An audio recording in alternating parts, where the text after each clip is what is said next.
I got nightmares in my head, I fear that the thoughts build up until I can't hear, that my mind fills up into a creature and it haunts me.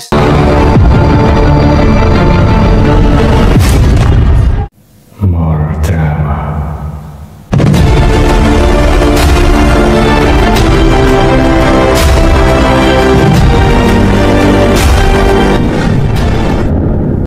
Assalamualaikum warahmatullahi wabarakatuh.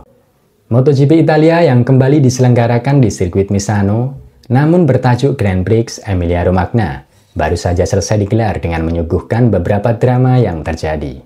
Mulai dari kemenangan Enea Bastianini dengan overtake ganasnya terhadap Jorge Martin di last lap, hingga terjatuhnya sang juara dunia bertahan dengan angka satunya, yaitu Pecco Bagnaia. Kemenangan fantastis Enea Bastianini di Grand Prix Emilia-Romagna sekaligus menandai kemenangan ke-100 Ducati di kelas MotoGP sejak kemenangan pertama yang diraih Loris Capirossi pada tahun 2003 di Grand Prix Catalunya, hingga Enea Bastianini di Grand Prix Emilia-Romagna 2024. Total ada 15 nama pembalap yang mempersembahkan kemenangan untuk pabrikan Borgo Panigale tersebut di kelas MotoGP atau Grand Prix selama kurun waktu 22 tahun. Adapun deretan pembalap Ducati yang menyumbang kemenangan bagi pabrikan Borgo Panigale di ajang Grand Prix, dimulai dari Francesco Bagnaia sebagai pembalap Ducati dengan kemenangan terbanyak, yaitu 25 victory. Diikuti Casey Stoner dengan 23 victory, kemudian Andrea Dovizioso dengan 14 victory, diikuti Enea Bastianini, Loris Capirossi, dan Jorge Martin yang berada di angka yang sama, yaitu 7 kali victory. Kemudian ada Jorge Lorenzo, Jack Miller, dan Marco Bezzecchi yang masing-masing telah menyumbangkan 3 kali victory untuk Ducati. Selanjutnya ada Danilo Petrucci dan Marc Marquez dengan koleksi yang sama, yaitu 2 kali victory. Kemudian ada nama Troy Bayliss, Andrea Iannone, Johann Zarco, dan Fabio Di Giannantonio dengan jumlah podium tertinggi untuk Ducati masing-masing 1 kali victory.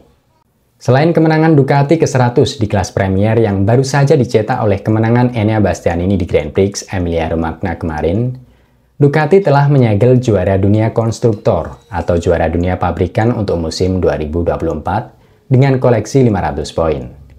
Sayangnya di balik kesuksesan Ducati bersama Enea yang sekaligus menandai kemenangan ke-100 Ducati di kelas Premier, ada pembalap tumpuan mereka dalam kejuaraan yang harus kembali ke pedok lebih awal dan menutup race Misano 2 tanpa meraup 1 poin pun. Pecco Bagnaia tak mampu melanjutkan tren positif dalam kesuksesannya di sesi sprint sebelumnya. Start di pole position, hanya mampu mempertahankan posisinya sebagai pemimpin lomba dalam lap-lap pembuka. Setelahnya kita melihat Pecco nampak kesulitan dan tidak lagi melaju seperti biasanya, dengan indikasi masalah ban belakang yang tidak mampu dieksploitasi 100%. Pada putaran kelima, Martin dan Enea sukses melewatinya dengan mudah. Namun anehnya, Pecco kembali menemukan ritme dan kecepatannya setelah balapan melahap 15 putaran.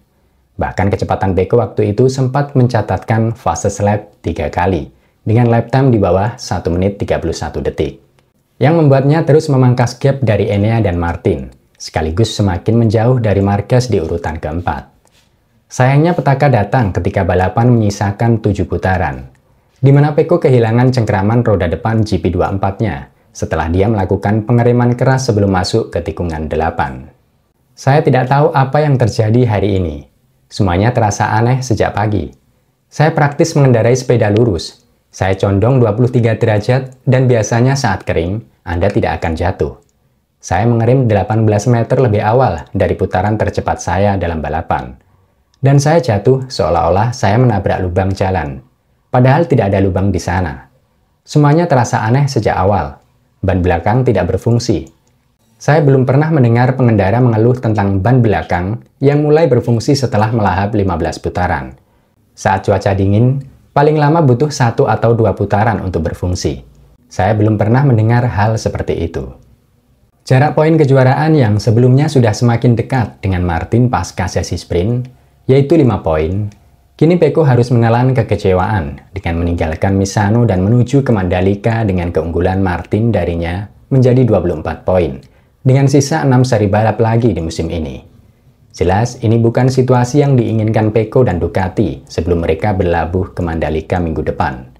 Karena peta persaingan kejuaraan dunia musim ini masih terbuka lebar untuk keempat kandidat kuat Ducati, termasuk potensi angka 1 yang bisa saja berpindah ke Aprilia atau mungkin ke KTM, jika sampai Martin atau Enea yang sukses mengambil alih angka keramat tersebut dari Pecco di akhir musim nanti. Di sisi lain, kemenangan Enea Bastianini di Grand Prix Emilia-Romagna kemarin ternyata juga cukup menyita perhatian, di mana persaingan ketat antara Enea dan Martin di lap-lap akhir yang berjalan cukup dramatis, membuat Enea tak punya pilihan selain memanfaatkan tikungan 4 sirkuit Misano, walaupun harus melakukan teknik block pass. Dalam momen tersebut, Jorge Martin terpaksa melebar keluar lintasan untuk menghindari kontak yang lebih beresiko. Sedangkan Enea juga terlihat keluar dari racing lane. Namun teknik block pass sejauh ini merupakan teknik legal. Namun teknik ini kerap kali mengundang berbagai sudut pandang yang berbeda. Karena cara overtake-nya yang terkesan membuang lawan terlebih dahulu keluar racing lane sebelum mengambil alih posisi. Lantas bagaimana penilaian pembalap lain soal overtake block pass yang dilakukan Enea Bastianini kepada Jorge Martin di last lap MotoGP Emilia-Romagna kemarin? Saya setuju bahwa itulah satu-satunya cara menyalip dengan motor ini. Tetapi faktanya dia melewati batas lintasan. Disitulah masalah muncul. Sudut pandang saya sama seperti biasanya. Dalam balap motor, dan terutama di MotoGP saat ini, jika Anda harus menyalip, Anda harus melakukannya dengan cara itu. Terutama jika Anda sangat dekat.